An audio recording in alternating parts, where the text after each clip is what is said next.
প্রথমে আলু, কড়াইশুঁটি, ফুলকপি, গাজর, বিনস ভালো করে ভাপিয়ে নেব।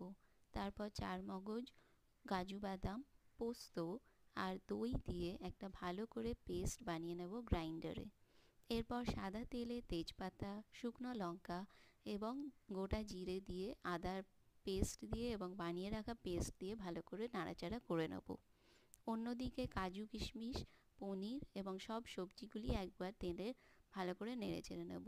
এবার পেস্টে আমরা আমাদের ধনে গুঁড়ো, জিরে গুঁড়ো এবং সব সবজি দিয়ে, পনির দিয়ে ভালো করে নাড়াচাড়া করে জল দিয়ে, টমেটো দিয়ে এবং ওপর থেকে একটু দুধ দিয়ে ভালো করে ফুটিয়ে নাড়াচাড়া করে নেব।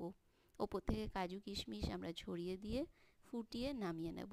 এবার নামিয়ে নেওয়ার পরে ভালো ঘি, গরম মশলা এবং কসুরি মেথি ছড়িয়ে দেবো এর ওপরে।